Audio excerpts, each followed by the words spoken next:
Look here, Rosalind. Tell me the truth where God love now. Why the people them want me talk the real truth about Roots Theatre? You know, some people are mixed up. Why they want me talk the real truth about Roots Theatre? Because God knows them ask me the question, me I go right in.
Good afternoon, and welcome to week 3 of 10 Weeks in Jamaica, Theater Conversations from Jamaica to the World. I am Akiba Abaka, and I'm one of the co-founders and co-artistic director of Akiba Abaka Arts.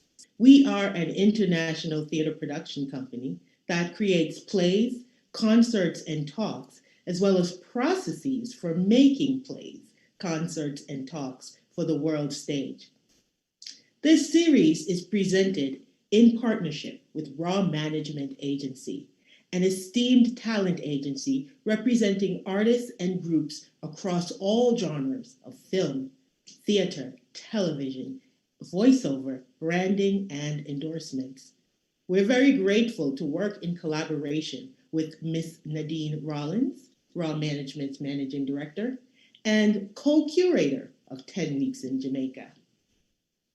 10 Weeks in Jamaica, Theater Conversations from Jamaica to the World, is a talk series very unique in its structure because it shares the behind-the-scenes stories of Jamaica's theater community with the global theater community, as well as the Jamaican and Caribbean communities in the Diaspora.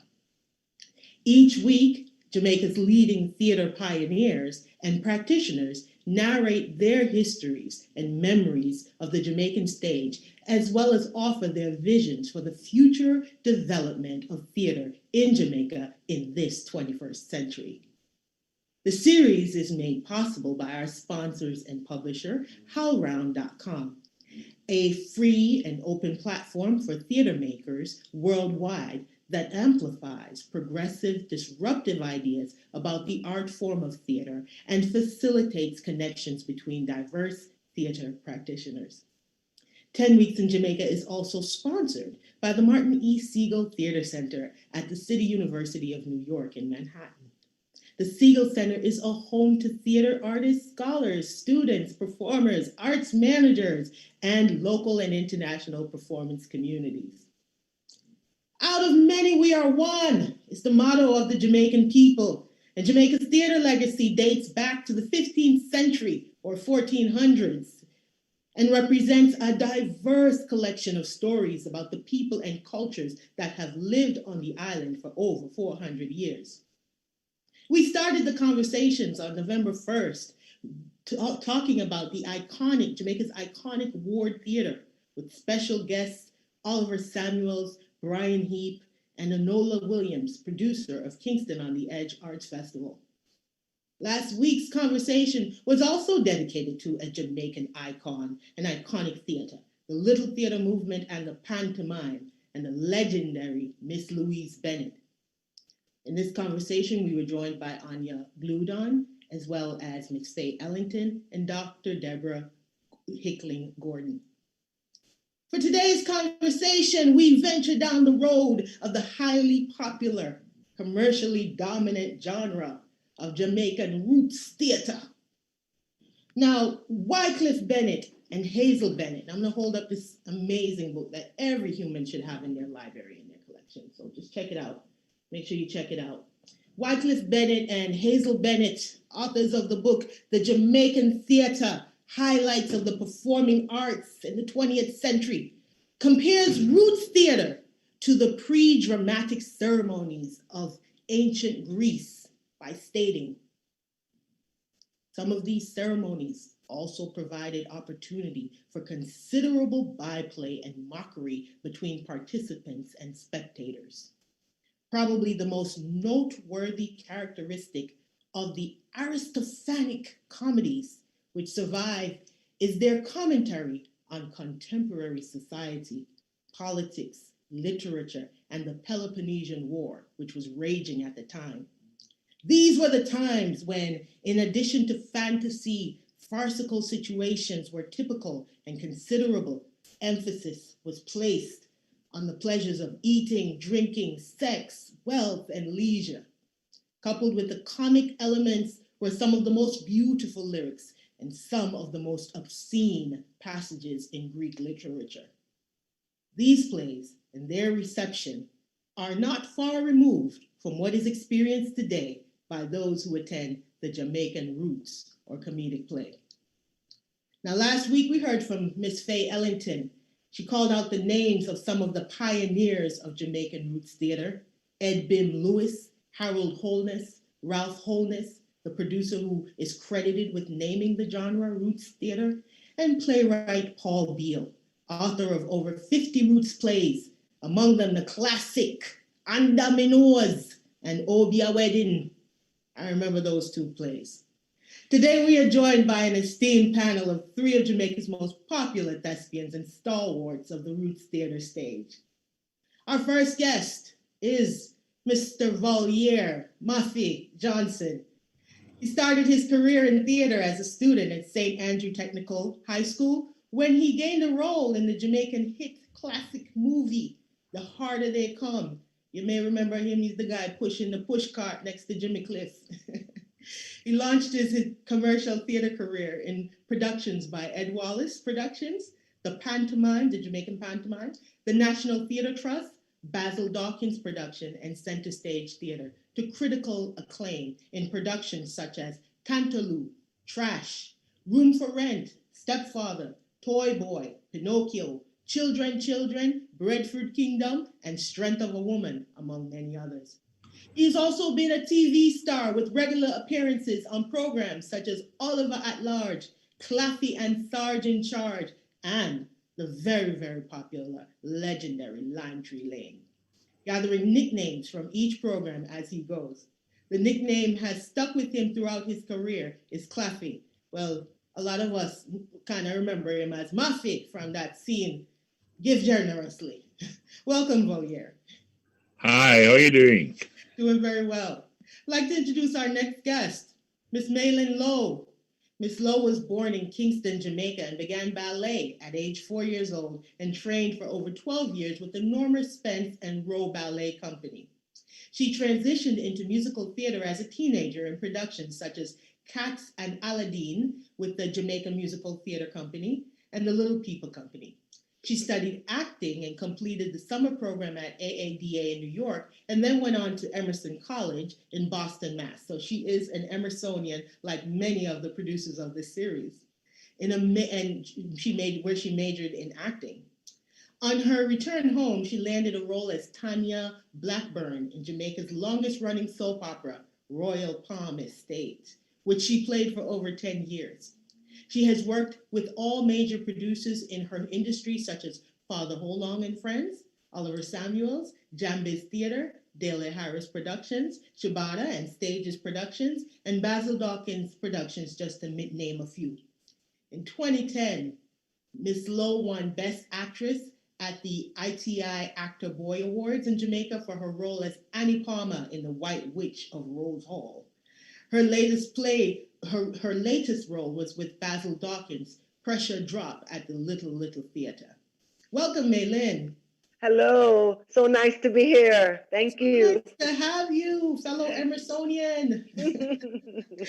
Our next guest is Keith Shebada Ramsay, a Jamaican actor and comedian best known for his appearances in Roots plays. He is often referred to as simply Shebada, a nickname given to him by his father. In 2006, he entered his first season of CVM TV, later Television of Jamaica, and he entered a competition in a comedian elimination show called Comedy Bus, where he placed third. From there, he was recruited by Stages Productions to appear in Roots plays such as Bashment Granny. In his career as an actor, Shebada has done over 20 plays, including The Wedding Scammer, Crosses, Clash, Chicksta, Set Up, and Get Out. And of course, we must not forget, Shebada Comes to Town. Welcome, Keith, or should I say Shebada? Well, any name will use for me, honestly. All right. So listen, before we start, right, because we're all theater, and theater is a thing that speaks to the times. And as the Bennetts pointed out, the Roots Theatre, like the Greek theater, was a theater that commented on current events of our times. Currently, there's an incident that happened in Kingston recently with a young woman, Kaylin Dixie, if I get her name correct. And some statements were made by you in your character as Yeah. Shebada, not so much in the man as Keith Ramsay, that were landing on some of your fans in a way that is a bit sensitive and hurtful at this time. Can you say something to that before we continue the Well, program? I just want to say that my statement was very clear. What I said about Caitlin, Caitlin, I must state that I do not condone violence against women. I don't do that. I want to make myself clear. What I said the other day, as it relates to Caitlin, I just want to make myself clear that my statement, I do not condone violence against women, period. Period. Thank you so much. Sometimes in our character and in the roles that we play, we're working in the moment of the time, and sometimes some things may be said and it's taken out of our real character. So we really appreciate that because we want to uplift Black women. We are Black women ourselves. We want to uplift our stories and we want to elevate the great and amazing theater that's coming out of Jamaica and mashing up the world. And so we just want to say, that we want to no harm, no hurt to anyone. It was no harm, no hurt. No harm. With respect for all and wishing Kaylin and her family a speedy recovery. A speedy recovery with love to all. Okay? All right. So, Mr. Volier, I want to ask you a question, sir. You were making your way between the film world and the theater world when Roots Theatre entered the scene in 1970s. What was it like at that time? Was Roots Theatre a disruption of the norm? No, it wasn't. Roots Theatre was always been there, It's always been there. It was just low keyed and it was like a community thing. Okay. It was always been a part of the Jamaican culture. Okay. Right? And we had now the major theater, the mainstream theater, that would present you with Shakespeare and you name it, Until in the 70s when Jamaicans started to write Jamaican plays. Roots Theatre then become prominent because the Jamaican theatre now started to adopt and started to take after the mainstream theatre that was producing all these foreign plays. But Roots Theatre stay Roots Theatre, right? And then the ordinary man on the street would gravitate to the Roots play. So they had a mass audience. They end up having a mass audience. So Roots Theatre is the theatre for the ordinary man. The ordinary man. The ordinary man. Gentry, uptown, downtown, all around town, right. Every color of the town.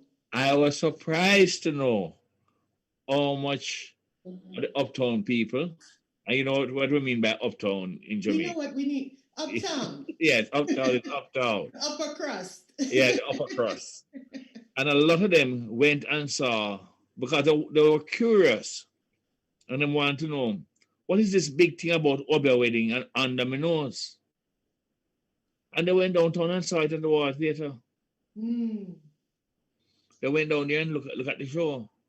And a lot of them were surprised to see what was being done and why people enjoy it so much. Nice. We're going to talk a little bit more about what was being done and why it's so well enjoyed. I want to toss this one to Maylynne. Now, Maylynne, how does a classically trained ballet dancer, thespian, Shakespeare, what you are doing at the Roots Theatre, missus? What's going on? Talk to me. What are you doing in Roots Theatre? Akiba, how do you find your footing? Volier is very right in that, it's Roots is kind of, it was looked down on. There's this class thing with Roots. And for me as an artist, I'm very interested in form and I'm very interested in genre. So I like all types of theater. And Roots Theatre came into my face because of its popularity. I don't think it's something that started in the 70s, as Volier says. Maybe it kind of got its footing and emerged. But people always wrote stories, always told stories, repeated myths and their culture lived this way. It's like music.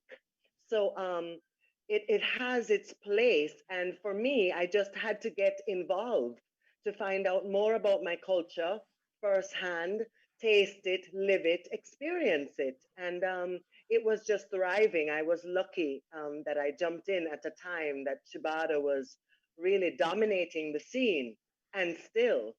So it's wonderful. I think also on a political level, the world is going through a renaissance, a little revolution, and an awakening.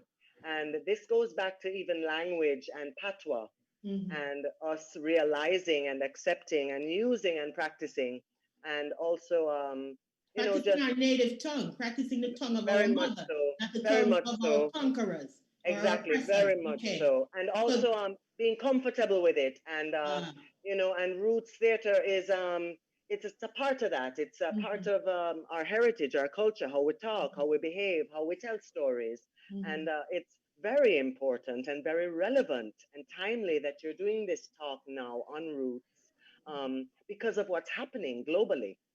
Do you feel me? Yeah. Yeah, globally, cultures are trying to find themselves. People are fighting. People are fighting. And First Nations are. Go ahead, sorry. And quite right, oughtn't be silenced. And so I think, and Jamaica is very particular. Jamaica is not just West African culture and history. It's merged and mixed and wonderfully interesting. And we're just a brilliant, eloquent, warm, musical type of people, Caribbean people in general. And so I think we're very good at being able to communicate and comment, as you stated earlier, on the times. On the times, of course. I'm going to toss this to Mr. Shebada, Keith Shebada. Which one was he? Is this the anyone? Somebody said. Choose Shebby. Shebby. Yes, Shebby. Shebby. Yes, I'm going to talk like a member of the family. Shebby, here we go. So, Shebby. Yes, love. The Shebada factor is a term that Caribbean producers use to explain what happens at the box office when your name is on a ticket. In my experience, your work, you have created a classic representation of Roots Theatre with your approach to comedy and improvisation, as well as your crisp and precise performances, and a wit and a comedic timing that is on the level of athleticism. It's like you're the Usain Bolt of comedy, my brother. What drives you as an actor on the Roots stage? I mean, I must say to you that I'm thoroughly surprised as anyone else. It is a shocker to say that. However, I mean, I didn't even know that I have this gift inside me. I don't even know what I'm doing. You understand? If I might say that, because it's in it, it wasn't a gift that I learned. You understand me? So when persons say to me that I am extremely good, I'm like, okay, so I really can't hype over it because I really don't understand my own gift because it's so big and it is so wide. However, coming into theater now, I normally be a harsh critique where acting is concerned. Anything of art is concerned, dancing, singing. So I'm really harsh in that area. And me coming into theater was a blessing because when I started with Comedy Boss, I said that I want to entertain the world. You understand me? I don't want to be a comedian. I want to entertain the world. So maybe within me, I know that there were much more to express than just with a mic. However, I got called for stages production, and this is where my gift now started manifesting, and I gained knowledge of every single thing what I'm doing. Bashment Granny 1. You understand me? And when I did Bashment Granny 1, I didn't have such a lengthy scene. I didn't have much things to do in the show, but there and then I saw that the production needed help. And that's when I started creating characters and letting others know that you can create characters behind the scene without being on stage, without them being present. You understand me? So you started to do the research, deeper research, character narratives to build out your small character on the stage. Physical. It was all physical. It wasn't anything taught or written. It was all physical. And we started with Bashment Granny 1, then we did Shebada Come to Town, and they wanted to challenge me. My own co-workers wanted to challenge me, so they said that I'm going to play 3 characters. And I did. And I'm saying to myself, why are they doing this? And then they asked me to do like Father Like Son, and I was not in the script at all for Father Like Son. So I said to the producer, okay, I will insert myself. And that's exactly what I did. Now, Get Out, which is one of my favorite, right behind Bashment Granny 1, Get Out. No, that's a parody on the horror film Get Out, right? Okay, all right, okay. Right. So they introduced, my producer said to me at the time, said to me that he wants to work with this white girl. Right? So you know me frightened for tourists. You understand? So you thought he was gonna cast a tourist. Right. Where were you gonna get a white girl in Jamaica, huh? I said, okay, I am on the North Coast. Yes, I'm at the biggest hotel, and these tourists, they are coming in. You understand? So I said, yeah. Let me work with Maylynne.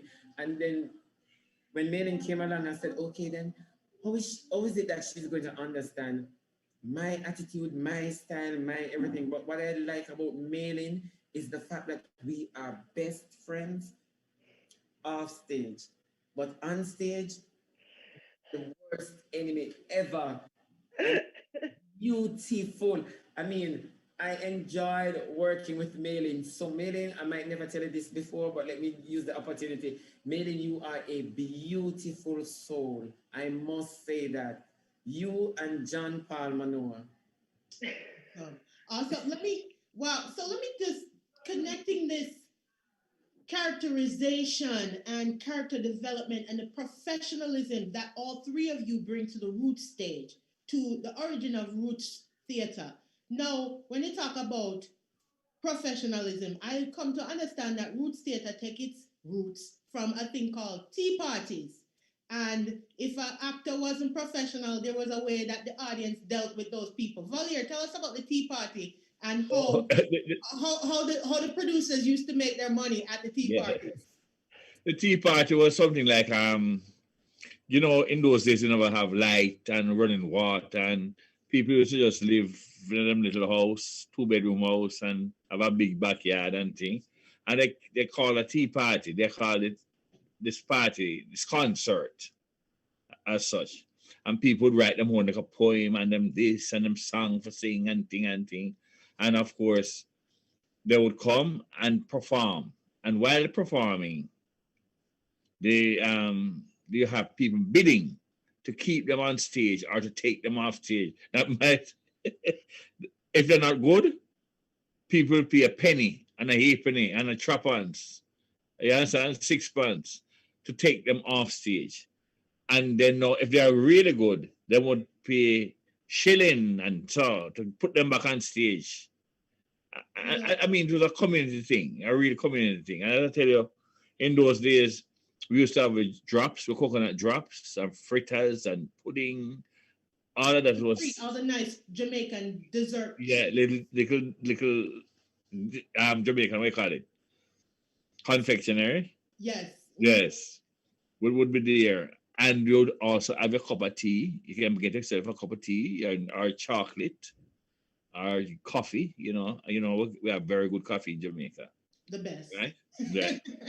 So it started from there where people would find means and ways to entertain themselves. Mm-hmm. You understand? We never have TV, they never have radio. At least, I want to tell you, maybe in the 50s, 40s, 50s, we never go back so long still. But no, your baby face too young for the 40s, man. You're a 6 month old. People never have radio. You know, a radio that's a strange thing to some people. When I'm hear radio, them stop and listen to it. Mm-hmm. You understand? Mm-hmm. So this was the kind of thing that you had to create their own entertainment. And they used to take jobs at the church. Mm-hmm. And them jive the church, them jive the politician, them jive the man who lose his wife, them all sort of thing, you know? Mm-hmm. It reminds Junkie me, characters. It They had reminds me a little. so It much reminds, people to mimic. it reminds me a little bit of the vaudeville tradition. It also reminds me of the early days at the Apollo because Yeah. when you think about the Sandman, if you were Yes. good and the crowd Yes. got up for you, you stayed on the stage. But if you weren't good and the crowd said Sandman, you would see Yes. that big hook come and draw you off the stage. But in Right. Jamaica, y'all were ballers. You were throwing money on the Yeah. stage. Yeah. Yeah. Yeah. Okay, Yeah. well, all right. It was Well, fun. It was real fun, and people used to look forward to it. I can tell you as a producer, I would love it if the audience would throw money on the stage as well if the act isn't good. We would, Yeah. we American and world producers would love that as well. So, speaking of the traditions, this is really good to know where the culture comes from, that people were gathering. People were always, like you said, Maylynne, before the 70s, before what is chronicled. And Dr. Brian Heap said this on the first week, where he pointed out the Ward Theater was not where the real integration of Jamaican theater and African Jamaicans were doing theater long before the Ward. They brought the theater with them from West Africa. And so, Maylynne, you are a very Jamaican woman. You've had the opportunity to travel abroad and get your studies in the classics. However, you have not separated yourself from Jamaican culture in any way. You actually deepen your Jamaican culture with your studies. Yes. And then so some would say, the language in Roots Theatre. Well, you can't understand it. It's so brawling. It's so ghetto. It's so. How do you handle the language? How do you treat the language?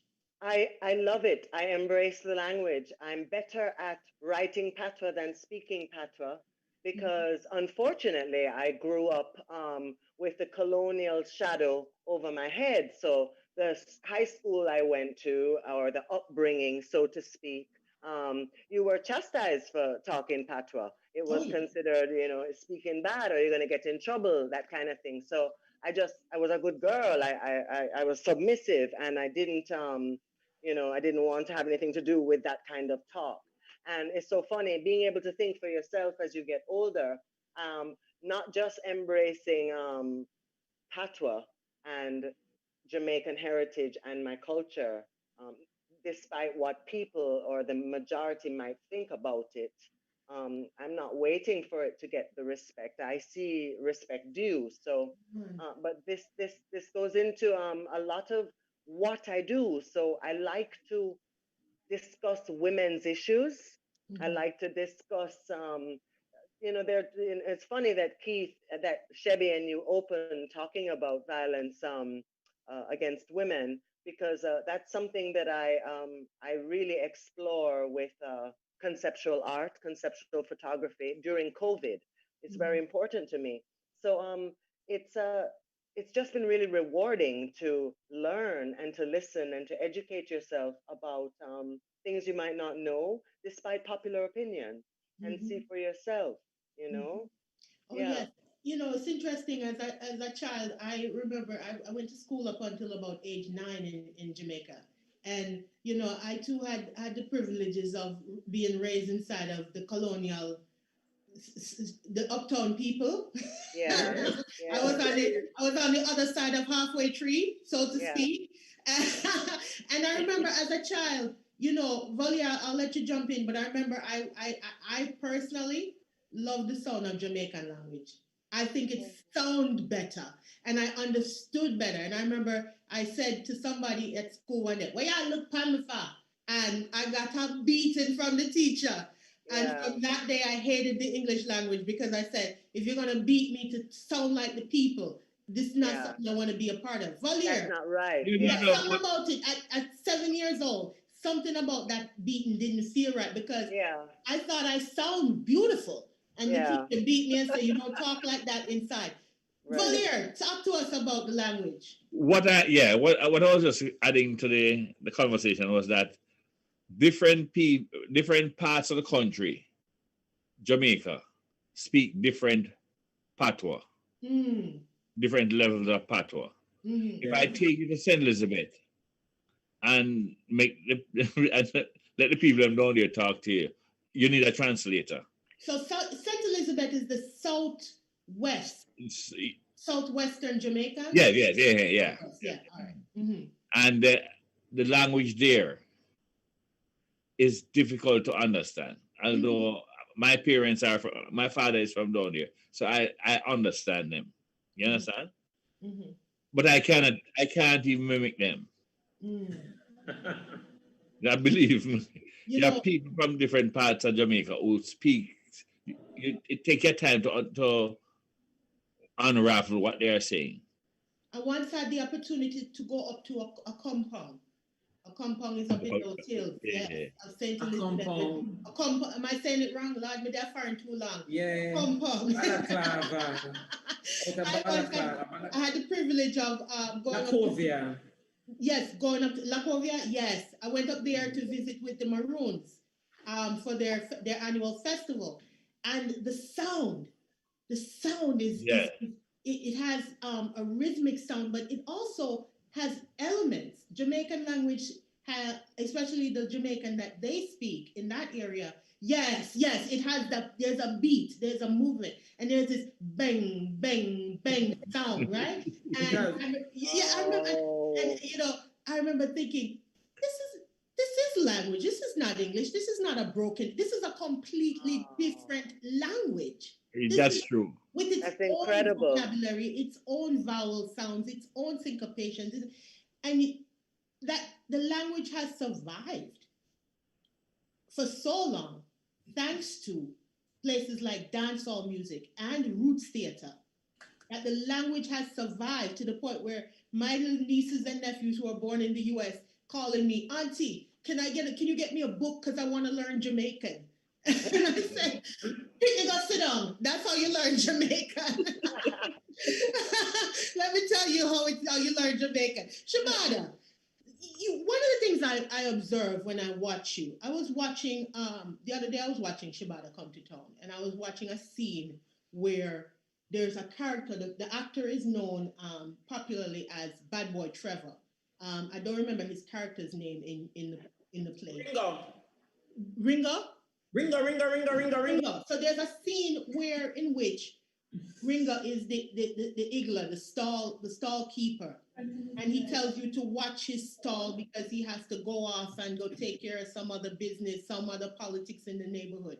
And in that moment, as I watched it, I thought, look at this. This is an important part of the culture because the Roots Theatre has specific stock characters. And I noticed that the stock characters are not just the historic stock character of the country come to town, like the character we see in The Harder They Come and your character in Shebada Come to Town. But when we see the shopkeeper or the stall keeper, and we're seeing some of the aspiring artists, you see the singer, you see these stock characters. Talk to us about how Roots Theatre, as you're making it today, is incorporating elements of really critical parts of Jamaican culture and preserving it. Talk to us about that. Okay, let me give my honest opinion about all of that. Mm-hmm. Theatre to me back then, and I'm not being a hypocrite, I'm just stating my facts. Roots Theatre, before I came in, I didn't like their performance. I think the acting was forced. Mm-hmm. I believe that they shout a lot, they overlap a lot. I believe that they don't listen. I believe that, no, honestly speaking, you understand? I believe that Roots Theatre is just that cutting edge, as the Tea Party, as Volier said. I think Roots Theatre to me would derive from a place. This is just my thinking out of the box to help me. I think Roots Theatre derive from a place where, you and your brethren them and your friends on the corner talking, and you are the clown. You are the clown of the class. You are the clown of the group. Yes, so yes. If you're funny, you can do a stand-up comedy.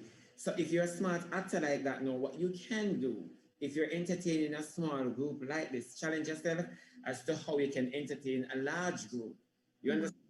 However, get back now to what you asked me about the incorporation of Roots Theatre. I mean, when I look at traditional theatre, it starts one way. For me, it starts one way. And if you can follow, you can explain and tell the conclusion. That is to me, though. The thing that Roots Theatre didn't have at that time that I'm talking about is the fact that they weren't paying attention to traditional theatre. You So it didn't have a clear beginning, middle, and end. Exactly. I think theatre is for everybody. And Maylynne or Volier must have said that it was for uptown people. Theatre back then was for uptown people, but Roots Theatre, you understand me? So downtown. I mean, you put yourself wherever you see yourself. That is me. You put yourself wherever you see yourself. Brilliant statement. If you don't believe that uptown theatre is for you, because it's theatre, it's telling a situation and making it believable. It's not reading from a book and trying to understand the Shakespeare content. You understand me? That is different. But when you're going on stage, and this is me where persons can't understand, and this is where I made my name, because no one in theatre has ever done what I did. What I did, I teach on stage, I direct on stage, I produce on stage, I write on stage, I do all the important stuff that should be done off stage, I do it on stage. And in the same breath, I seek out a character on stage with this character that I'm playing for another production. So there's no possible way as an actor you can ever be stuck in a box. And for such, when I work with Maylynne Lowe, honestly to God, up to today, persons ask me about Tanya. And that's your character from Get Out. No, that's Royal Palm. They know me as Tanya, as Tanya out of road. I mean, she was so giving. She was so giving. She was willing to learn, and that piqued my interest. Do you understand? And I said, no, I love this girl. She wants everything that is there. You understand me? And when I worked with Maylynne Lowe came backstage one night, and Maylynne had some repenting to do, you know. But let me jump in here. Shebada, let me jump in here and just stick to this notion of you're getting where you see yourself. That's a brilliant statement. And I really appreciate that because I'm a producer. I'm a producer and I'm a director. And we're always looking at growing and welcoming our audiences. We're always looking at integrating our audiences. But history has shown across the world that theater can sometimes be just speaking to one group of people. Now, Volier, speaking on this getting where you see yourself, when you started as an actor in the classical Jamaican theater and in film, and then as a Jamaican person, right? Growing up in Kingston, growing up, with relatives in the countryside, where did you fit in? Where do you see yourself? And where do your most memorable character for me is definitely the priest in Oliver's Give Generously. Yeah. Where is your fitting, and as an actor, how do you try to meld all of those worlds together? Because Roots is not for everybody. It's not. But for those who it is, there's nothing like it. Tell us about that. No, let me tell you now. You see, when I went into theater in Jamaica, I did the first show was skits written by Trevor Rowan. Yes, Trevor Rowan, Smile Orange. Yes. Yeah. It was just skits. It was there's a name for it in theater, right? Yeah, skits. Yeah. And so I had, within a short period of time, you have to change from one character to the other to another character and I thought it was just funny to do things like that. But then I went to Lloyd Record that was doing West Indian plays, which I thought was very cultural. It was very cultural stuff, like the Rose Slip in the beautiful Caribbean, Pillars in the Mud. Those plays are very cultural to Caribbean people, right? The work of D.S. Naipaul, the work of Derek Walcott. Walcott, yeah. Yes. You think of Moon on Monkey Mountain. Yes. Continue. And then now we go into commercial theater. That Edward is commercialized theater, like it was going to a movie on a Wednesday evening, Wednesday, Thursday, Friday, Saturday. We had like 6 or 7 shows a week. And it was really commercial theater. And it was all about, love and marriage, sex, that kind of thing. As a matter of fact, there's the show named Love and Marriage, Sex, The Good Doctor, you name it. And we used to translate shows from American scripts, translate it in Jamaica, like Murder at the Howard Johnson, Jamaicanize it. Oliver and myself, and Grace McGee, we played it. So it was, so I had the cultural experience, and then I had the commercial experience with commercial theater. That is the time when the Roots Theatre take off also in Jamaica. And I always wondered what it would be like to work in a Roots Theatre. Because at the time, it was slightly disorganized on stage. They were disorganized. I mean, you see the first half of the show. Not slightly, Volier, it was. It's true. It was disorganized, right? So we kind of want to do it and don't want to do it because of the thing. But when I went and worked with Shebada now and with Roots stages, it was then now I realized that they were trying to keep the thing as a storyline. I care what we did to it. We keep the storyline and the essence of the story. So it became more attractive. Exactly. So you had playwright Paul Beal. Yeah, Paul was like that. The works for 4 stages, and also is the author of Under Me Nose. And I reference Under Me Nose for those who don't know. This one is one of the classic Jamaican comedies, and it's actually about a very overbearing father by the name of Aloysius, and he kind of takes on the character of many Jamaican fathers who work very, very hard to send their children to school, and their daughters are their prize, and their daughters are their whole world. They actually have more hope in their daughters than they do in their sons. There are many Jamaican fathers like that. I know many of them personally. And Aloysius, he's overbearing, he's very cheap, and he is doing everything to make sure that the little boys in the neighborhood don't come and distract his daughter, because she's going to UE, she's going on in life.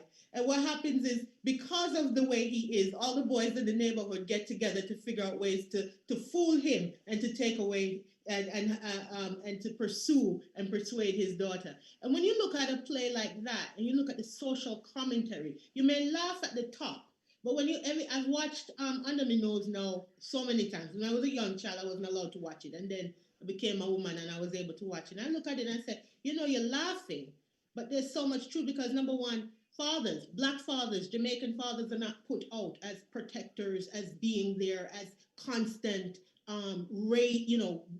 patriarchs of their family. There's a negative stereotype around Black men in general as fathers.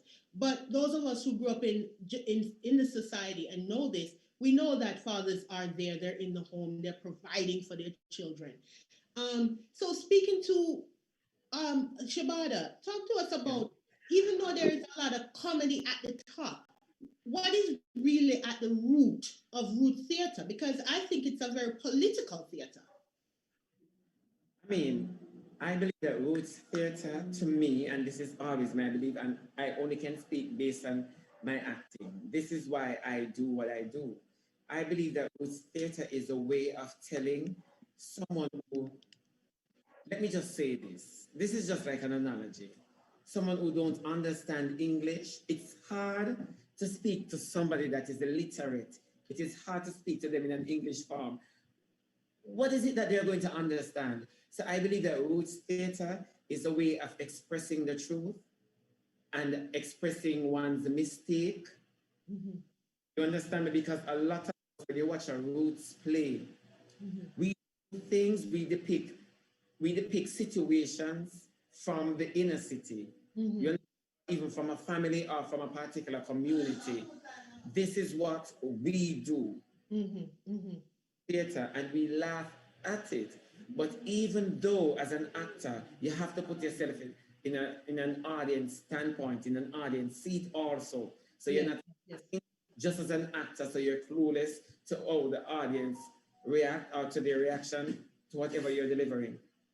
And I think Roots Theatre is a place that tells the truth. It doesn't come with fairy tales.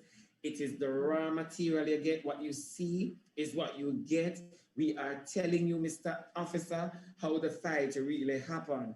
This is it. And you might laugh at it because really and truly, if you look back at yourself in some situation, you say, oh my God, Jesus is... The theater reflects. Theater is reflecting. And as Brett, they say Shakespeare says that theater is to, in Hamlet, we hear young Hamlet say to the players to hold up as were a mirror to nature. And then Bertolt Brecht, the great German playwright and theatrical philosopher, comes forth and says, no, theater is not a mirror to nature. Theater is a hammer that smashes. Exactly my point. And it is there to disrupt. So I want to, and so we see in a lot of ways in the Roots Theatre, the mirror, and then we see the hammer. So I want to choose one. Choose one. If you can't merge the two, you gotta choose one. Oh, you gotta choose one. Well, I prefer the mirror sometimes because sometimes. No, I prefer to merge the two. So listen, we're moving now into the Q&A. We're getting a lot of comments from the audience. A lot of great questions and great comments. And before we move into that, I'm going to toss some questions to you guys. But first, tell me something, Volier. I heard that tens of thousands of people attend these performances. Bashment Granny 2. Break record. And people brought their dinner. Break record. Their cornmeal porridge, their chocolate tea, and they're lined up for hours. I never forget to say it the night. We went to this place in Maypen. We couldn't keep it at a normal spot, at a normal, like in the garden of a hotel or anything like that. We kept it in this. You remember Shebada? This dusty place. Yes. It was a big field. It's a big place, an open space. Because no actual theater can hold you. You actually have to be outside in a field. 7,000 people were there that night. In one performance. 7,000. Yeah. Whoa. You're gonna get some calls from some US producers soon because they're gonna want to know what you're doing. We have a place out here named what that place on Oxford Road name again, Shebada. Where the artists keep stage show on Oxford Road. I think Pier 1. No, Oxford Road, man, in Kingston. Oh, Mass Camp. Louis Bennett. Oh, Mass Camp. Mass Camp. It's called and a Mass Camp. It's called It's Mass Camp. The Golf Academy. The Golf Academy is one, but I remember we were there Mass Camp on a Mother's Day. The field beside a housing trust. Right. Yes, that is the big field. These are like stadiums. So you mean to tell me theater in Jamaica is selling out stadiums? Yeah. Yes. Wow. Oh, wow. I think I'm in the wrong genre. I think I need to come down to Jamaica and start producing. Okay? No, But the traditional... I think I see where my career is headed. Listen, let's take some questions from the audience. Right now we have Cheryl Alid from the comments on YouTube, and she asks, Shebada, you have the freedom and of improv within Roots Theatre. You're very good at improv and really great timing and instincts. Do you see yourself transitioning more into or going back and forth between traditional scripted theater with a more scripted structure, or do you, just to confirm, you repeated the two questions. Okay, so do you see yourself going back and forth? So would you be working for a jam base, or would you be performing in the pantomime anytime soon? And then we also have I have a question for you after this, Volier. I mean, I can only see myself where I want to go. So if I'm doing well without being scripted like that, I think I want to pursue this. I want to continue, I want to perpetuate this side, because it makes no sense. If I'm freely living like this, I want to cage myself to a script. Mark, I've worked with many directors, many writers, and I gained some knowledge that persons do write for themselves. You understand me? Mm-hmm. When I touch the stage, I feel the presence of the audience. They are hungry for something. I have to give it to them.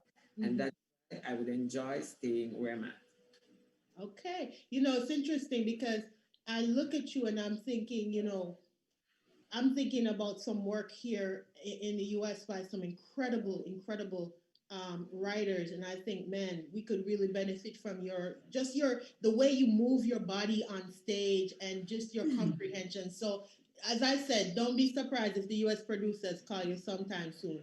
No, Volier, if you can help us, no, you stay there. No, Volier, if you can help us out to understand, we have a member of our audience who talks about the pantomime and just wanting to, you know, they mentioned that we talked about the pantomime last week. The question is, last week you talked about pantomime and now roots. What is the difference between the two? And just if you can talk about Ralph Holness and his transition out of pantomime to being a pioneer of roots. If you could talk a little bit about that. The pantomime is different. It's not even like the pantomime you don't even call the pantomime is just pantomime. It's not even like it's a traditional theater. The pantomime is a musical. We adopt it from England. Where every right? every Christmas in England, at every theater, there's a pantomime, right? Good. So it's really a musical with commentary, social commentary, and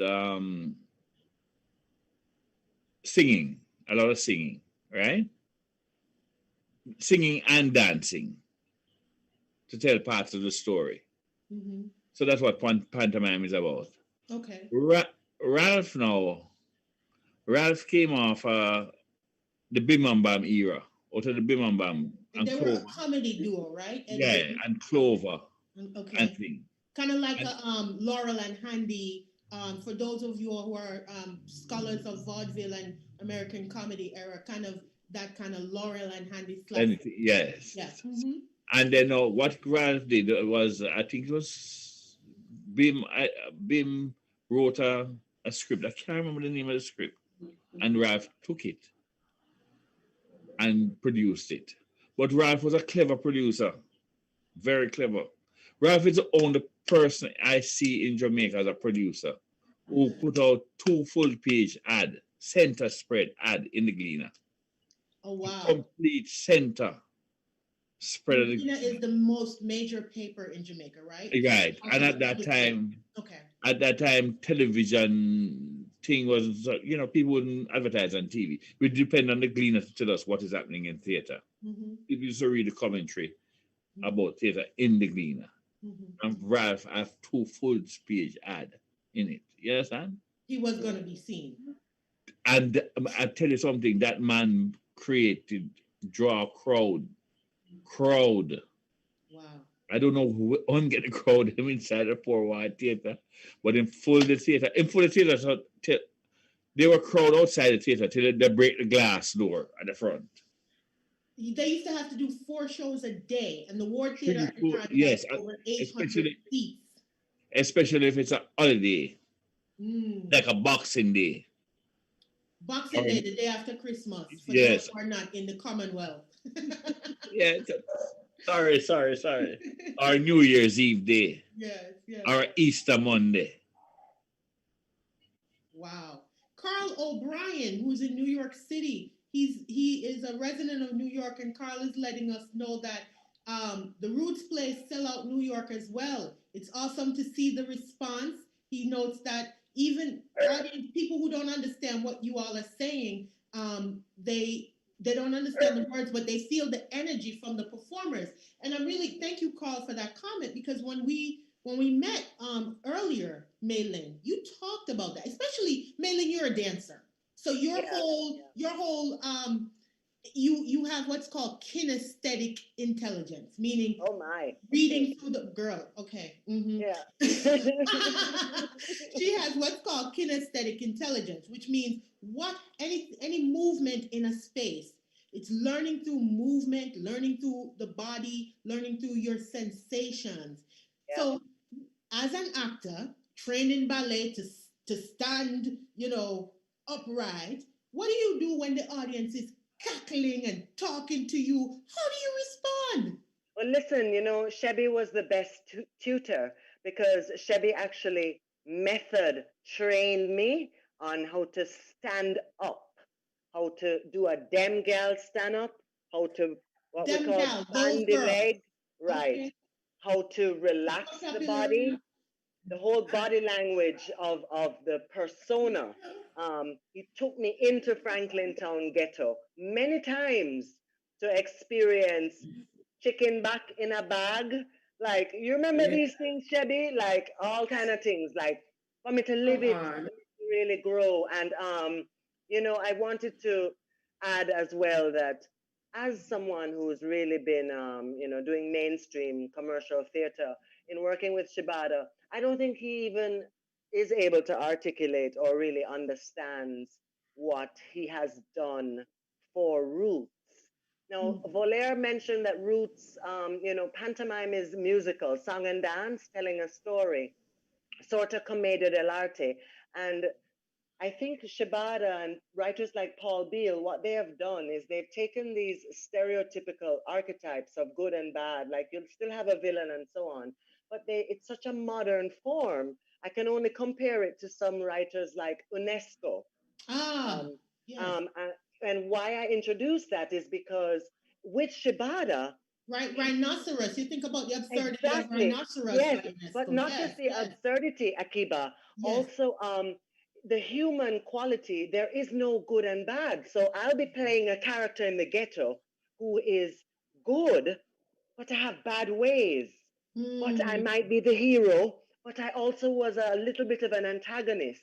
So it's introduced, this is a very modern form of theater. So he's taken these archetypes, and they're there in the script, but the brilliance of the actor, what I'm saying is they've given it a human quality where when you sit down and you watch the play, you see yourself because no one is completely good or completely bad, are they? Or the villain has their story too. So it's remarkable. I don't even think he realizes what he has done with Roots because Roots, to me, Roots back in the day was, passive, very passive. As much as you sing in Carry Me Aki Girl in Stid Market, it was very passive. It was not as aggressive. It was not as quick. It was not as sharp. And Shebada has really set a standard there, I think. Interesting. So Yeah. he pokes and he prods. I didn't take share a statement from another audience member, Philip Clark, just in line with what you're saying here, Maylynne. He points out that Roots Theatre started out as yard theater, which is the theater of realism, like you point out with UNESCO's work and Ibsen and all of those European and Eastern European writers. It really celebrates the survival of the common man, forced to live in challenging conditions. Trevor Rohn and Errol John. In 2 weeks, we're going to be speaking to playwrights. We're going to start our playwrights series in the talk, right? And we're going to talk, the question is a statement that George Bernard Shaw visits Jamaica. He visits Kingston in 1911. Lord Earman, 2011. Shaw visits Jamaica in 1911, and he makes a statement of the fact that the theater that he was seeing was not representing it was not Jamaican theater because the Jamaican people, the working class Jamaican people, their story wasn't on the stage. So what Shaw was saying is until you have that story, you don't have a theater. And so what you and Philip Clark are really honing into is that theater cannot just be for the uptown people, as Volier put it. Theater has to be a place where everybody can see themselves, as Shebada say. That is profound. That is really profound, guys. That hit me at my core. I have to pause there. But Akiba, that applies to everything. For instance, with history, there are no women writers. There are no women heroes. Who are you going to look for? Nanny of the Maroons? There were more. There were hundreds, but you don't hear about them. You don't hear about them. There are, in other words, people have always been telling their stories, and Roots Theatre has always been. It's a and they deserve a voice, and they deserve to be heard and to come out. You know, this one way of theatre is not even ours. It's not even, you know. Anyway. Let me tell you. Go ahead, Volier. Go ahead. I don't think you should say not even ours. You must say it's not we, not we, not we. Yeah, but it's in other words, it's not. In other words, we are many other things. Things that Not apart from just this. right. Exactly. You know, we're many things. So it's only fair if I mean, you know. And I mean, I'm talking to the world now, but I mean, I have to admit this, that we are a very aggressive set of people. Even in the way we speak to each other. And I mean, you can't actually stand up and don't hear what I'm saying, but understand where the conversation is going by our gestures. Yeah? That's how Jamaicans are, right? You're not. I spent some time in Italy and I don't speak any Italian. And I went to a lot of theater. Yeah. And I learned and I gained a lot. And I didn't understand what those people were saying. Yeah. But I enjoyed the play, and for some reason I came out transformed. I felt something. So I'm going to transition into this notion that people like to talk about aesthetics. Aesthetics. You've heard that term, aesthetics. A thing has to be aesthetically pleasing. And my good friend and mentor points out to me a notion of aesthetics. People align it with beauty, but my friend and mentor, he points out that another friend of mentor of his changed his viewpoint of aesthetics. That aesthetics isn't about pretty things, beautiful things, aesthetically pleasing theater is Shakespeare and ballet and Moliere and all of those great people, or even Wilson and Baldwin and Hansberry, who we all love. But aesthetics is the opposite in its root of the term anesthetic. And an anesthetic is something that doctors give people to cut off their feelings. And an aesthetic is something you give people to make them feel. So what is the aesthetic? What's the thing that you're doing to make people feel to the point where you would bring in box office draws? People would line up in the rain with their little bickle, as we call it, your pot of food, your cornmeal porridge, because I don't go, I love to go beach with my cornmeal porridge. What are you making people feel? What's going on here? Don't read me about the cornmeal porridge, Shebada. Go ahead. I mean, for me, and this is what, and I'm going to use the privilege of being a bit of a brother on Maylynne's part. I mean, when I started working with Maylynne, she was the one on stage to just stop and watch me and forget that she's on the stage with me. You understand me? Mm-hmm. And she said something to me one night. I don't even think she remembered. She said to me, "Oh my God, Shebby, you are so good." And I'm like, okay, Maylynne, but this is what the show should be about. But I understand where she's coming from. And as you talk about that feeling, as an actor, it can never be on the director or the producer to tell you that this is how you must emote. This is the feeling that you must, how you must emote a certain scenes, certain feelings. It is not, you have to read with understanding and understand your audience before the show starts. And a lot of actors, you don't understand your audience. The audience, they are not obligated to laugh at anything that we say or do. It is our duty to play a sales representation in front of them. So it's in some ways, it's like you're a salesman. You're a sales rep. And no one is going to buy your goods if you can't sell it authentically. Volier, you have been, you've been in the theater, I'm not going to lie on your age because, as I said, you got this baby face. So I'm not going to call out disrespectful numbers. 52 However, years. Say 24. 52 years. somewhere in that neighborhood.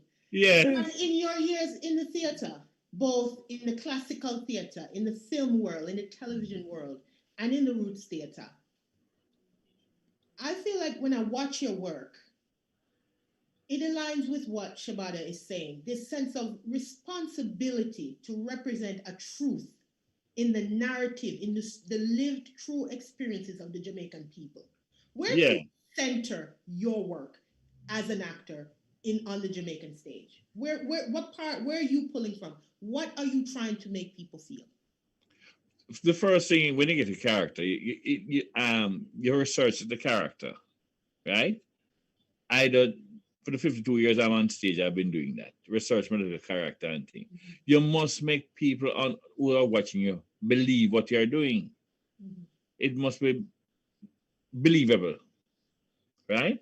So even when you make the joke and them laugh, you still keep a straight face and make people believe this is how stupid the person is, or or seriously you take the situation.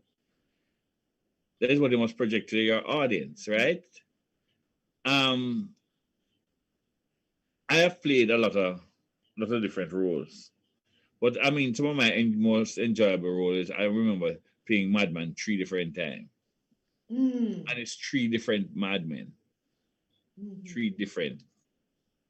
One of them aggressive, one of them is just a real nervous breakdown. You understand? One of them was trying to con him way through life and then lose everything. I think it was a pantomime trash. We are playing Lord Bagam Pan. And I had to tiptoe through that show for the 2 hours on my toes. It was the very last scene of the show that I went down on me and stood on my heel. Right? In Toy Boy, I was up. My nerves gone. It was just I was an honest person, very honest person, and I ended up in prison because of my honesty. I'm from prison. When we come to prison, I have nobody. Me end up in the Crossroads Market. I eat out a garbage pan and till me reach uptown with me and eat out a dumpster. And this lady picked me up and bathed me off. I carry me go doctor. You understand? But you have to make the story believable. And when I work with Shebada, that was what we aimed at. Although we were doing different things on stage and sometimes at night time and some funny things. But we aimed at keeping the storyline and make people believe what was happening was true. You know, in the moment that you were telling that story of your character in Toy Boy, you made me feel, you see, because the truth is, I talk about poverty, I talk about mental health as conditions, not characteristics, right? They're not even things you can inherit poverty, yes. You can inherit some challenges with your mental health, yes. But they're conditions that we can move in and out of. Out of, yeah. When you tell that story of that character, you know, having had a hard fall, then end up homeless on the streets, and all of what come with homelessness, hunger, not being able to take care of your daily custodial needs, to shower yourself, to toilet yourself properly, all of these things.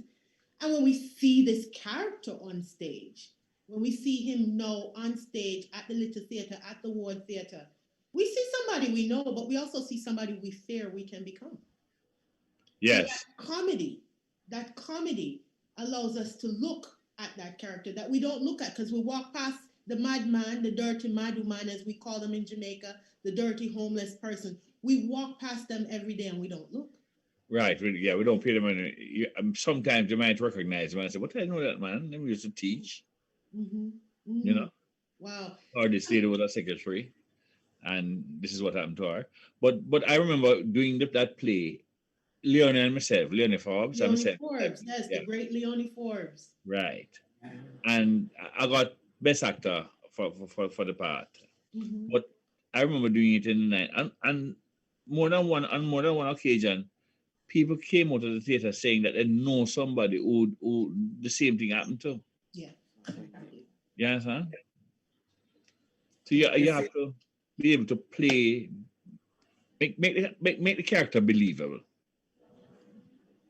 And you know, the thing is, when they leave, they're talking. So the theater they see the aspects of their lives on the stage, even in the Roots Theatre. Right. I mean, like you're going to see it more in the Roots Theatre because the Roots Theatre is going to be more deeply embedded in Jamaican everyday life than stories and narratives in brought to us from different parts of the world. So that's very valuable. I just want to go quickly back into the comments, questions from the comments. We want to shout out to Mr. Glenn Campbell. Glenn Titus Campbell is in the audience. That's an honor to have you. We're actually going to be talking to Glenn next week about the business of Jamaican theater. And Glenn Campbell is an actor, comedian extraordinaire, and also a serious businessman when it comes to theater, in the line of a Ralph Holness and the Paul Beals, knowing how to pull the audience and how to manage it. So we're going to talk to Glenn. Glenn wanted to give all three of you, Volier and Shebada and Maylynne, a shout out, and you guys can watch the recording later, but he just wanted to send his love and camaraderie to you.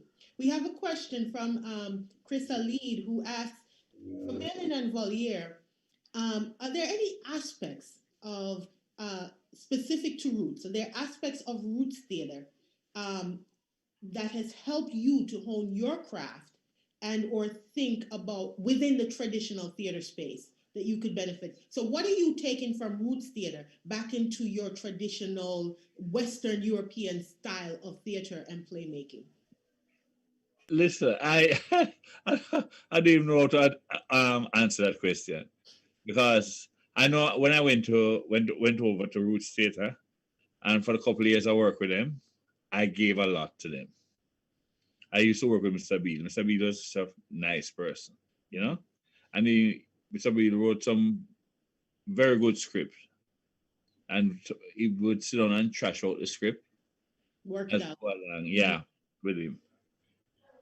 What would I take back to traditional theater?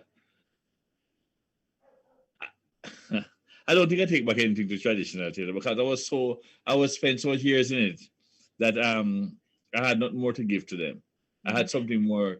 I learned more going over to the Roots Theatre than what I had to give back to traditional theater. So in a lot of ways, Roots Theatre expanded you so much that you're not really looking to take anything back to tradition. No. Roots Theatre was fun, real fun when you're on stage. Believe me. There are nights when we run down Shebada and we climb the sound box, them and all them things. Yes, it was fun, but the story, which we tried, you have to fight hard to keep the storyline together. Because the way the audience behave. So they're really roar, them not laugh, them roar. I mean, 10,000 people laughing or responding to you at 7,000 people, 3,000 people at one time. It is a roar. Maylynne, any aspects of the Roots style, the Roots genre that you bring with you when you are working? If I bring you and cast you as Lula in The Dutchman, what would you take from your work in Roots Theatre to give us Lula? Am I saying her name right? Lula in Amara Baraka's The Dutchman.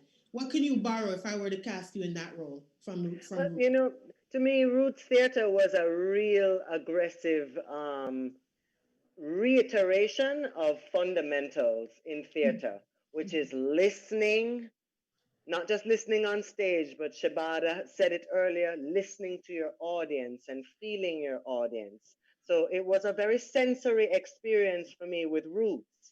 Roots also has audience interaction, which is something that I'm not necessarily used to. So there was a time when somebody would all throw some garbage on stage if they vexed with you, Like these are things that happen during the show. And like I look at Shebby and he'll look at me and we just continue, and you actually have to incorporate it into your character. Don't be afraid or startled by it. So it's taught me constant awareness, and it's taught me aware of my audience on a sensory level, but really a lot about listening and timing. It's sort of like mainstream theater, but on a lot of amphetamine. So you have to be quick, you have to be sharp. It's taught me a lot that way. I think about when we were prepping several weeks ago for this particular talk, we try to stay away from these like American and European comparison to the art, because if you look at anything, you can compare anything to anything, and I don't like the idea of legitimizing anything that Black cultures do by putting it in its place to a European culture or even any quote unquote first world culture. I think what you have is what you have. But as I think about the power of roots, the power and the brilliance of roots to speak to an audience that's sometimes being excluded, the audience who I call the all arts medicine. For me, arts is medicine. Every art is a medicine. And to me, when we leave out groups of people because of their socio-economic background, or their use of language, or their history, or the tone of their skin, or whatever, what part of, what zip code, what neighborhood, what part of town they come from, we're poisoning our culture because we're not giving the medicine to all. So I think about Roots Theatre in comparison to the gospel stage plays in the US, the works of Tyler Perry and the works of David E. Talbert, which uses that same culturally specific mores, the Medea character, the rising star artist, these particular stock characters, to speak to the masses that sometimes the more gentried, large institutions are not speaking to and are not welcoming in. And I feel like that's what Roots Theatre does. And to do it unapologetically. Yes. And to do it unapologetically. Quite right what you're saying. Yes, Akiba. Yes. And, you know, to think about it, many people, when we first thought about doing the series, and I spoke to some folks that I know who are also Jamaican, and I said theater, they said two things. They said the Ward and Shebada. No one brought up Baldwin, no one brought up Lorraine, no one brought up Shakespeare, you know? So we have to be able to make a space for everybody to be where they see themselves, as you say, Shebada. That is truly profound. Well, yes, I'll let you have this, and then we're going to start to close out. I just want to say this about Roots Theatre, and I think I would be so hypocritical and unfair if I didn't this out. I think what about Roots Theatre and actors of Roots Theatre, I mean, some actors like myself, is that when I'm on stage, you have to understand that I'm working. So whatever I'm issuing, you are going to get your money's worth. Now, if you want to leave this gun about what I said, how I portray myself, or I bring across this thing, it's up to you. But you're at a play called Roots Play. We tell it like it is. You understand? We tell it like it is. As Maylynne said, unapologetically, we do that. That is what we do. You understand? So if, for instance, then you are a girl like this, say you're a lady of the night, but you're acting as if you're going to a show, we are going to call you. We are going to call you street light, stoplight, pedestrian, white line. We are going to call you something. You understand? Because we are Roots Play depicts life of ghetto people and uptown people, meaning that the upper class and the lower class. And when you merge the two together, you're thoroughly entertained, but yet you leave with something.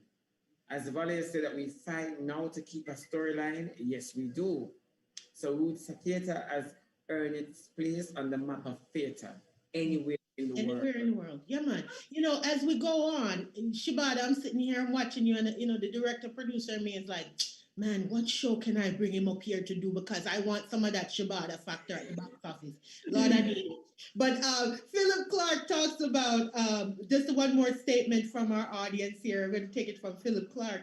Philip Clark says, Shebada, I know that you say you may not learn anything from the traditional theater, but I believe that the crossover could widen your reach and strengthen your ability to execute. Would you try a crossover? So would you cross over into mainstream theater? Okay, Can I cast you in my production of Rhinoceros? let me say this quickly. I mean, I have done traditional theater. I have done that. You understand? Mm-hmm. And then yes, I did pretty good, but when I check the levels, there wasn't anything there exactly that I would really want to take from it. If you understand what I mean, not disrespecting it or anything, not doing that. But you know, being as a child watching all of these traditional theater running, you understand me? How much more can you make it? How authentic can you make traditional theater? That is the reason why I can say that, because in traditional theater, as Maylynne can tell you and Volier can tell you, is that you work based on blockings. You know, and staging principles. You have your mark, and there's no night that the audience can rail for you in a traditional theater, and you change your line. You have to be reviewed by that. You understand? There's no freedom, so to speak. Okay, so you need the freedom of improvisation. If I am going to express myself, if I'm going to express myself about the situation, I mean, I want to express myself the best way possible. I don't want to express myself through your eyes. I mean, you give situation, ask me, how do I see it? You understand me? And if you can, as a director, if you can merge it with the actor, or if you can say, all right, then you're stronger. So let us try yours tonight. Okay. Okay, you're telling me how to reach you, because I'm going to find the place, Shebada. I'm calling you back. I'm calling you. I'm sending that script. I'm coming back to you. Mr. Johnson can tell you, Mr. Johnson can tell you, every audience on every night, they are completely different. I can believe it. So as we close out, we're going to just do a quick visioning. And if you can, you know, we're at the end of our time. So if you can make it one nice, clean sentence each, or even 3 words, that would be good. But what's your vision for Roots Theatre beyond COVID? How do we walk through the gateways of the 21st century, preserving this amazing part of Jamaica? Let me just stop you there. I mean, after COVID, Roots Theatre is going to take Jamaica, better yet, the world by storm. You know why? Because persons are dying for entertainment, and they want to live what happened in COVID through the stage. Okay. What about you, Maylynne? What's your vision for Roots beyond COVID and through as we walk through the gates of the 21st century? I just the phrase "taught the things" comes to my mind. Definitely, and on a virtual platform because of the virus. You know, COVID not going anywhere right now. You know, Sheb. No. What about you, Volier? Let me tell you something, you see. Yes. I'm looking forward to see the amount of COVID plays that will come out after COVID, right? Mm-hmm. And I'm sure it's going to be very funny because a lot of people have a whole heap of different experiences during this period of time. I might tell you, somehow we're hungry again, gone back, hungry and suffering, right? So we have a whole heap of story. And also, you know, we have this whole thing during all the COVID thing, this Black Lives Matters. Mm-hmm. When we put all that together, and of course, your election over there where people don't want to walk out of the house. Mm-hmm. And all them things. We had all them things, them Roots Theatre people had everything to them menu when I'm ready. You know. It's going to be fun. I'm sure it's going to be fun. We're going to see some Black Lives Matter. We know we're going to see Kamala on stage because Kamala is half Jamaican. So I know. Get ready, Maylynne. They're going to call you to play Kamala very soon. Right. Honey. Shebada, they may call you to play Kamala too. Yes. Listen, we're going to wrap up and take it home. We have, let's see, I do need to devise piece that allows tons of improv. The folks in the chat are saying, yes, Akiva, you got to find something for Shebada to do in Boston, and I will. Listen, next week we are going to talk about the business of the Jamaican stage with the very, very successful Jam Biz Entertainment. Speakers are Lenford Salmon and Glenn Campbell, producers of Jam Biz. Glenn Campbell is also a legendary actor on the Jamaican stage. Lenford Salmon's history in theater dates also back to the Little Theater movement. Working with Trevor Rohn, working even with Ralph Holness and many of the luminaries here called today. Jamaicans have a saying when they depart. We say, walk good. And walk good means I wish you only the best in your life. We theater people, we have a saying. When we leave each other, we say, see you on the boards. And for actors, that's also a blessing because the boards are the floorboards of the stage. And if an actor says to you, see you on the boards, it means see you at the next gig. see you at your next job. So listen, to our audience, to our panelists, and to all of everyone who has helped to support us, walk good and see you on the boards. You hear?